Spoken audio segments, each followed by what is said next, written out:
All the New York Mets needed to do to unlock their lineup was flipping Francisco Lindor and Brandon Nimmo, and suddenly the Mets have a breakout win. 7 runs scored as they split the doubleheader and snap their 4-game losing streak.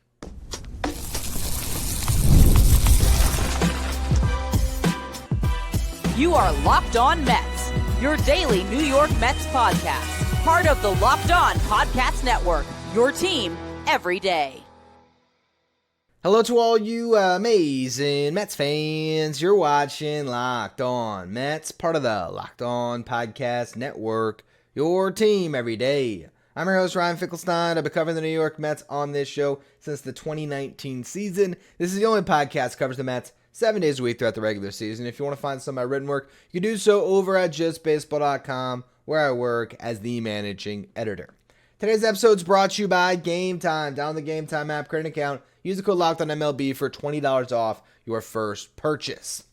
Now, the New York Mets got a split of their doubleheader on Wednesday, but they were able to do so in a way that gives them great momentum going into the final game of this series, as they had a resounding victory in Game 2 after what was a very frustrating loss in Game 1. I did a live stream after that first game on YouTube to break down what was another bullpen meltdown, particularly by Reed Garrett. It was not a fun game to watch. The Mets offense did absolutely nothing, only 2 hits. They manufactured a couple runs, but still just were not clicking at all. And so as you looked at Game 2 with a rookie phenom on the mound for the Brewers and Jacob Misiorowski, and the Mets countering with an opener and then Blade Tidwell, who had not thrown the ball well up to that point throughout his early big league career, it felt like the Mets were destined to lose their 5th straight game.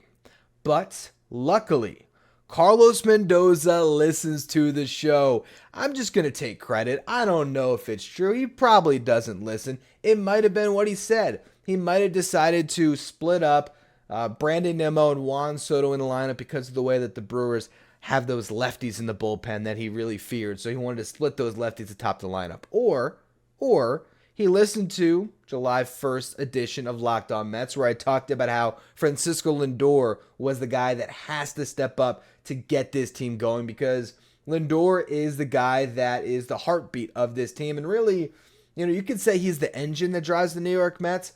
I think he might just be the key to the ignition, because when Francisco Lindor is playing well, the rest of the team follows. And one of the things I talked about on that show was this idea that maybe the Mets should move Francisco Lindor out of the leadoff spot that he's thrived in so much but hasn't been thriving in lately, put Brandon Nimmo, who's swinging a hot bat, back in the leadoff spot that he's been very comfortable in throughout his career, bat Lindor second, giving him the ultimate protection with Nimmo in front of him, who's hot, and Juan Soto, who's the hottest hitter on the planet, behind him, and then maybe, just maybe, Francisco Lindor could have a little bit of a resurgence here. I thought it might be something that could spark him.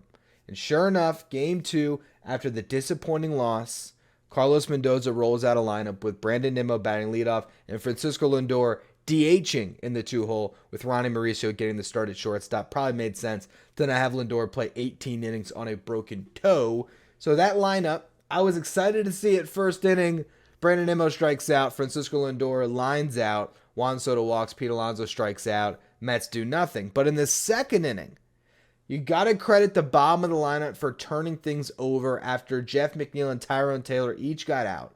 Brett Baty has a great at-bat. I feel like all of his at-bats lately have been really solid. Has he done a ton of damage? Not necessarily, but he's given you solid professional at-bats, and if he does that, paired with the great defense, we saw him make an awesome catch on a foul ball in this game. When Brett Baty can at least be a league average hitter, he's going to be a above average regular, because he is such a strong defender now, and he's the one that got a 2-out rally going, drawing a walk. He only saw 2 strikes in that at bat. He fouled both of them off. All the other pitches that are outside of the zone he looked at, he gets on first. Ronnie Mauricio showed great patience behind him. He didn't really have to do too much after I can't remember if he fouled it one off, or regardless, I think he fouled off the second pitch of the at bat. Then he just kept the bat on his shoulder. He drew a walk, so he had 2 runners on. Hayden Sanger comes up, and it's like, all right, cool. The Mets turn the lineup over, so they'll be able to start off with Nimmo in the third.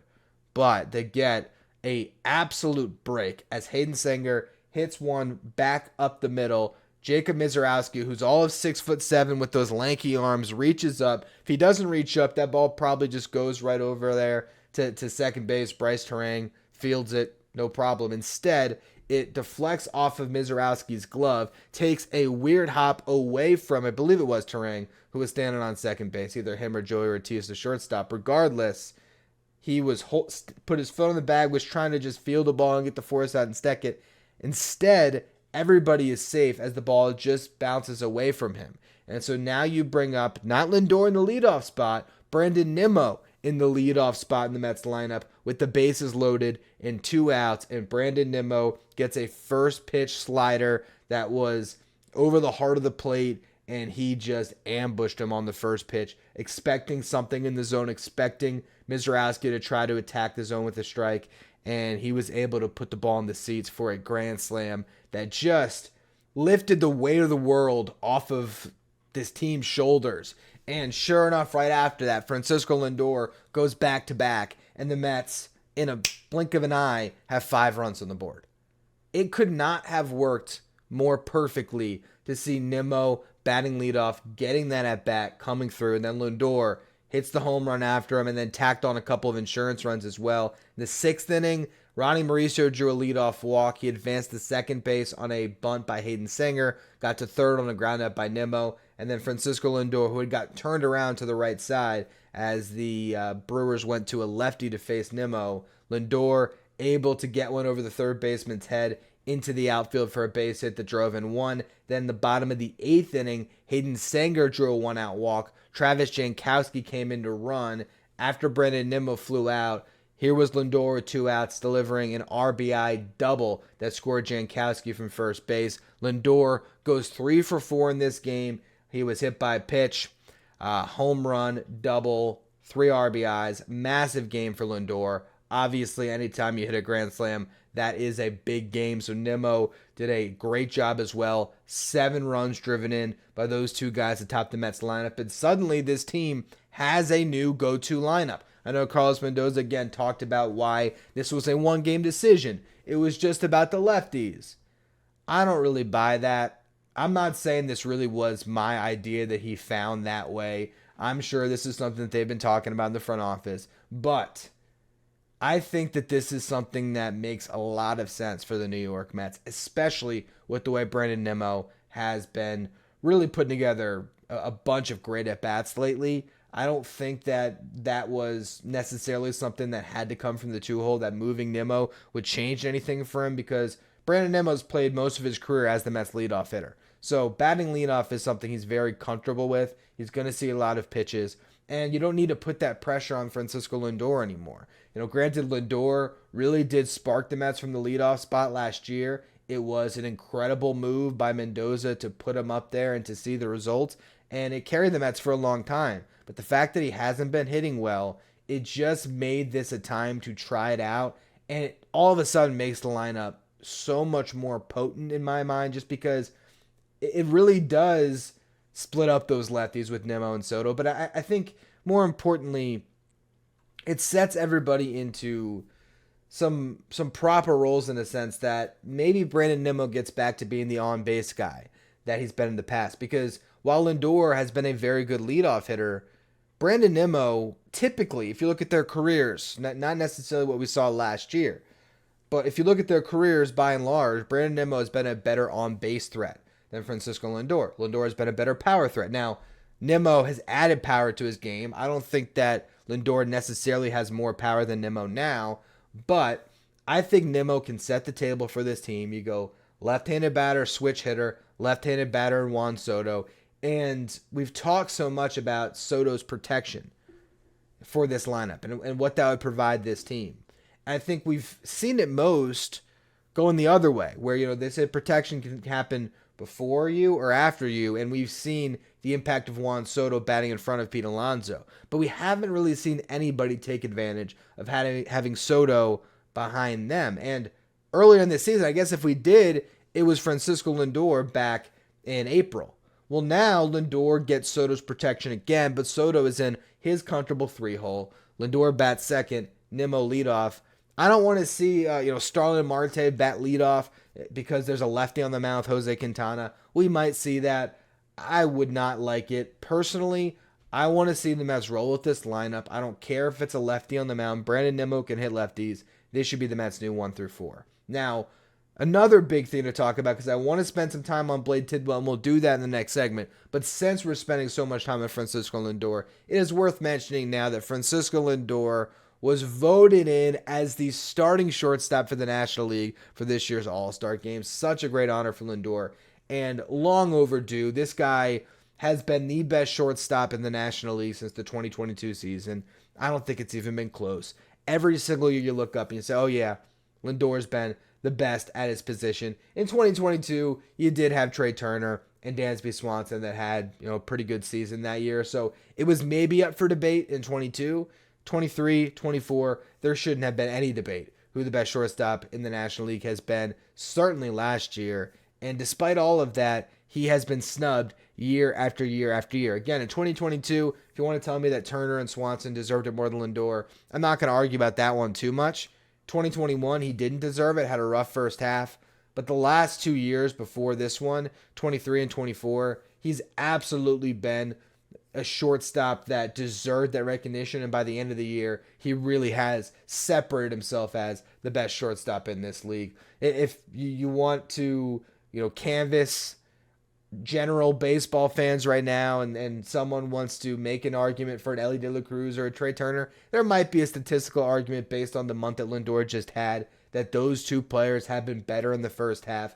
I don't care. Francisco Lindor is coming off of an NL MVP runner-up season where he led his team 2 wins away from the World Series. And I'm sorry, tomorrow you need someone starting at shortstop in the National League. Who are you picking, Lindor, Ellie, or Trey Turner? If you're talking about a complete player, there's no doubt about it. Francisco Lindor is the best shortstop in the National League. For my money, best shortstop in baseball, but I totally get people who would say Bobby Witt Jr., but those are the top 2 shortstops in the game right now, and they should be the ones that are representing their respective leagues in the All-Star game, although I get Jacob Wilson getting the nod over Bobby Witt Jr. just based on the incredible season that he has had so far. But Lindor gets the much-deserved honor to start at shortstop for the National League. Pete Alonso will not get the same honor over at first base. He was snubbed in some respects, certainly. Freddie Freeman has 8 less home runs, 20 less RBIs, actually more than 20 less RBIs. And he really, if you look at the slash line, hasn't even been that much better than Pete Alonso this year. Freddie has probably gone through a couple weeks slump because the last time we saw him, he was hitting I feel like he was hitting 350.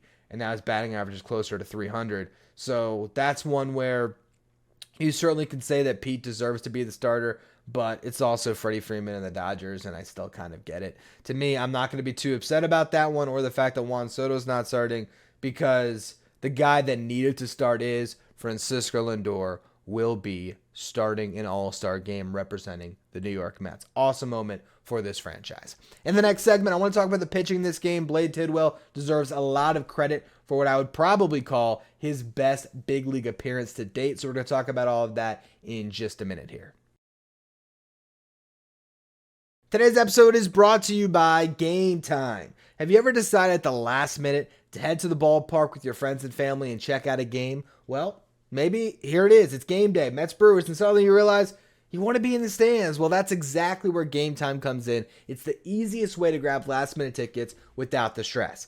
Game Time makes buying tickets fast and simple. Prices on the app actually drop the closer you get to first pitch, and they've got some incredible last minute deals, clear seat views, and a lowest price guarantee that takes the worry out of buying tickets. Game Time is the official ticketing partner of Locked On MLB, making it easy to browse the app for an exciting upcoming MLB game like tonight, Mets vs. Brewers. Game Time has last-minute deals and zone deals for big savings. Seat views are right there in the app, so you know exactly what to expect before you buy, and you can take all the guesswork out of buying your tickets with Game Time. Download the Game Time app, create an account, use the code LOCKEDONMLB for $20 off your first purchase. Terms apply. Again, create an account, redeem the code LOCKEDONMLB, that's LOCKEDONMLB for $20 off. Download Game Time today. Last minute tickets, lowest price, guaranteed. If you're watching on YouTube today, do me a favor, Hit that subscribe button. Help us get closer to our next goal of 14,000 subscribers. We're getting closer and closer. I really appreciate all of you who continue to subscribe.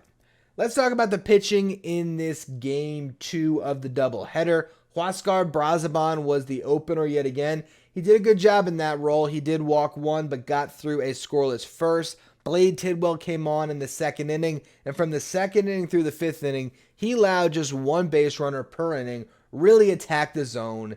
He really only struggled with two hitters, and that was Rhys Hoskins and Eric Haas.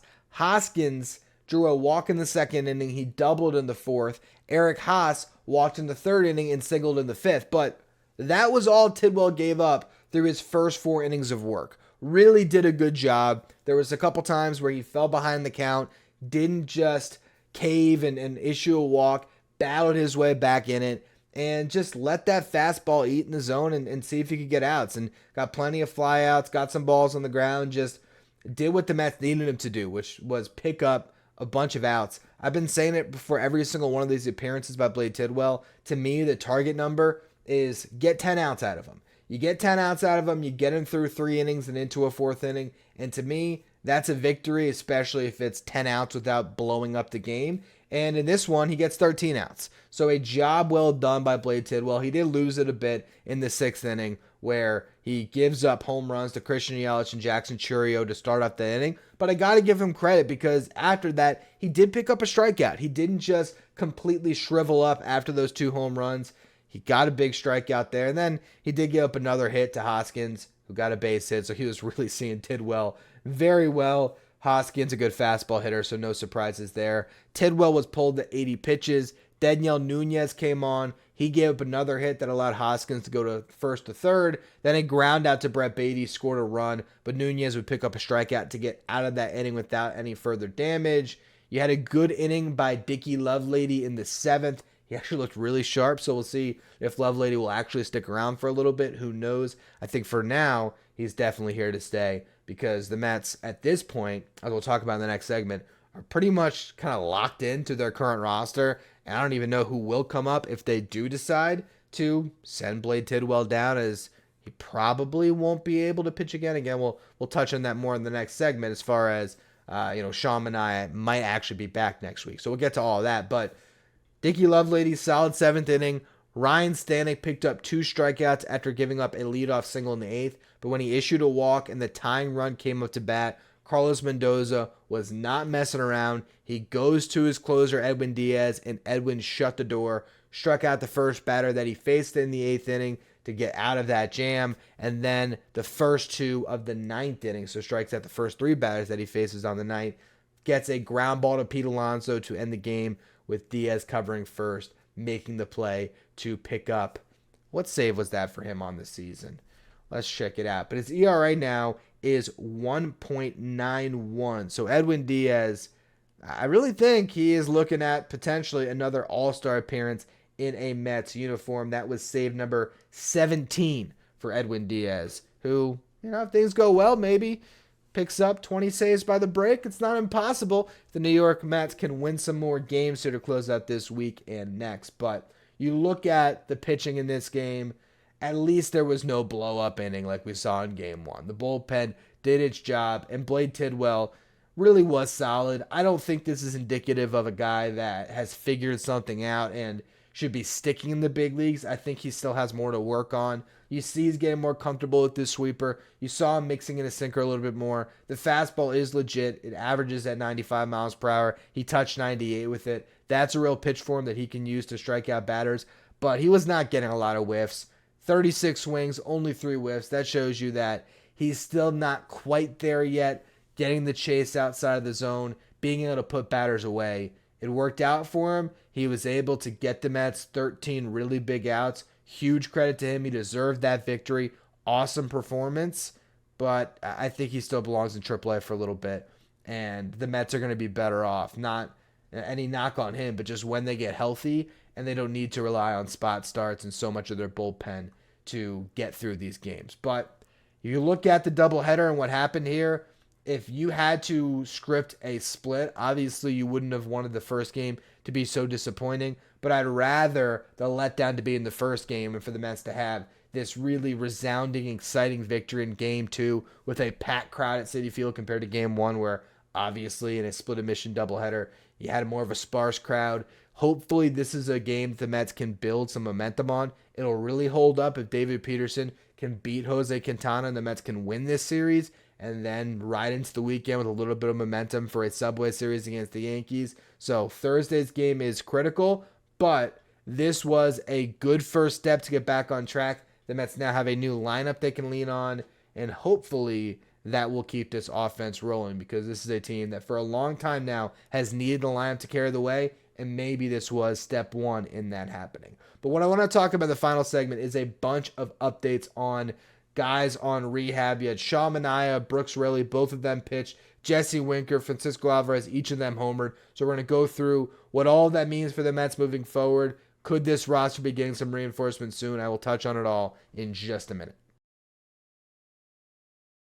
Today's episode is brought to you by Supply House. Get the supplies you need from the site that's made for skilled trades, Supply House. Whether you're in plumbing, HVAC, or electrical work, Supply House is a reliable way to order products online. Their easy-to-use website is packed with helpful resources and the latest product info to help you get the job done right. Plus, with a complete inventory of over 200,000 parts from 400 plus top brands, you're going to find exactly what you need delivered fast from coast to coast. Need help with an order? Supply House offers expert support and industry-leading service, so you'll always talk to a real person. And for trade pros looking for that extra edge, their free Trade Master program offers exclusive perks like a dedicated phone line, free shipping, and discounts on every order.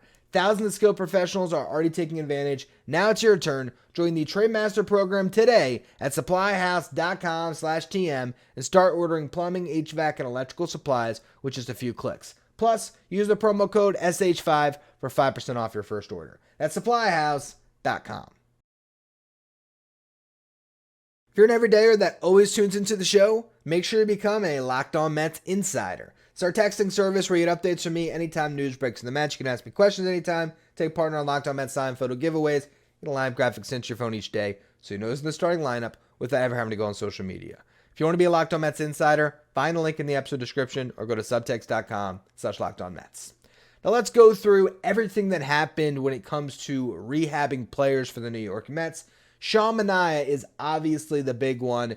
He made his 5th rehab appearance, and he pitched into the 4th inning, got up to 60 pitches. First inning, he gave up a leadoff single. Then the guy who got that leadoff single stole second base and scored on another single. Manaea got a pair of strikeouts to get through that inning without further damage. Second inning, again he gave up 2 singles. The first one, Jet Williams made a throwing error that allowed the runner to advance to second, and then another base hit scored that run, but that was an unearned run in all that Manaea would give up in the second. In the third inning, he gave up a leadoff triple, the only extra base hit that he allowed. Then after getting a pop-up, he gave up a single that scored that run, but then he got another pop-up and a ground out to get to the third.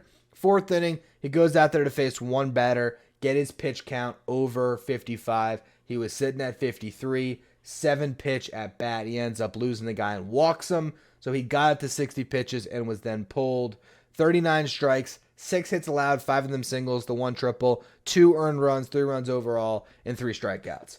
Overall, to me, he made it out of the start unscathed, said he felt good, and he even was bold enough to say that he hopes his next step is on a big league mound. So that was the money quote, and that's going to be very interesting to see how that plays out. Brooks Raley also pitched in that same game, faced 3 batters, struck out 2 of them, put together a perfect frame. Raley has been great on rehab. 3 of those appearances took place in St. Lucie. Obviously, that's not great competition for a longtime MLB veteran, so it's no surprise that in each of those appearances, he pitched an inning, he gave up a single each time, but he struck out 2, all of them scoreless appearances. In Binghamton now, though, he got 5 outs in his last appearance without giving up a run. And then this one, again, a perfect inning with 2 strikeouts. So far, Brooks Raley has gone 5 2/3 innings across his 5 rehab appearances, 10 strikeouts. He has yet to issue a run or a walk. So really good work by Raley so far. He is looking like he could be a huge part of this bullpen, and I would not be surprised to see him pretty much right when the second half starts. I think they keep him in the minor leagues for the rest of this week and next.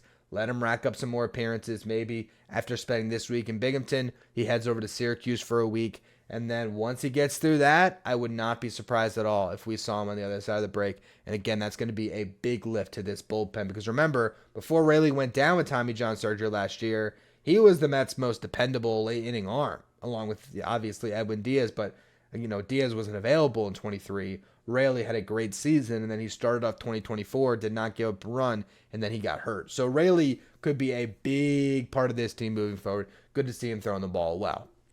Back to Manaea, though. Again, he said he hopes his next step will be on a big league mound. Got up to 60 pitches in this game. He's obviously not going to be able to pitch again this week because he's pitched on a Wednesday, so Thursday, Friday, Saturday. Sunday would be his 4th day of rest, so he's not going to pitch on Sunday in a rehab game or for the Mets, even though they really could use somebody to pitch on Sunday. So my assumption here, if he is really right and his next appearance is on a big league mound, is we see Sean Manaea make a start for the Mets on Tuesday, and then he'd be able to turn around and make another one for them on Sunday before the break, really get himself hopefully into full season form. So going into the second half, he can really hit the ground running. Now, I don't think he's going to have 90 pitches to give if he does start on Tuesday. It would probably be 75 pitches, but 75 pitches from Sean Manaea is a lot more valuable than 85 pitches from Blade Tidwell. I think Manaea could get you through 5 innings on 75 pitches. Blade Tidwell has shown that even with 85 pitches, he might not get you through 5, even potentially get you all the way through 4. So getting Manaea back is definitely better than the alternative. I'll be curious to see what it looks like, but there's every chance Manaea still starts 2 games next week, and that could be a very big thing for the Mets moving forward, knowing that they have him back in the fold, full go, once they get into the second half after the break. Now, when it comes to what the Mets do with this pitching staff following the doubleheader, Blade Tidwell probably will be optioned on Thursday. There's really no reason to keep him unless you're going to pitch him on 3 days rest on Sunday in some type of a relief appearance. I don't know if you want to do that with a top prospect. So my guess is Tidwell goes down. The question is, who comes up? Because the Mets have been shuttling guys back and forth so much, there is literally not an option available on the 40-man roster who can return, as everybody that's optioned to AAA has to spend 15 days on assignment there when it comes to pitchers before they can come back up. So the earliest a 40-man rostered bullpen arm can join this team is Ty Adcock on Friday. And then on Saturday, Justin Hagenman can come back. But for Thursday, the 2 guys that I've talked about on recent shows that are not on the 40, that have been throwing the ball pretty well in Syracuse, you have Rico Garcia, who doesn't have great numbers on the season, but his last few weeks have been solid. And then you have Alex Carrillo, who is a 28-year-old the Mets signed out of the Indy League last year, out of one of the independent leagues. And he has been very good this season. He was recently promoted to AAA, and you looked at his last 17 1/3 innings pitched, he's only issued 3 walks and he has struck out 29. Across his first 2 appearances in Syracuse, he has struck out 5 across 3 scoreless innings pitched. Actually, 3 hitless innings pitched. All he has given up so far, he's hit a batter. He hasn't issued a walk either in AAA. I'm very intrigued by Alex Carrillo, but I also could see the Mets just going with Rico Garcia because that could be a guy that you roster for a day or 2, and then if it doesn't go well, even if it does, you just DFA him and see what happens. So I could see either of those guys coming up for a day, or if the Mets want to, they could wait until Friday to make a roster move, bring Ty Adcock back. But then if you are needing a spot starter on Sunday, there's every chance that Justin Hagenman could be that guy.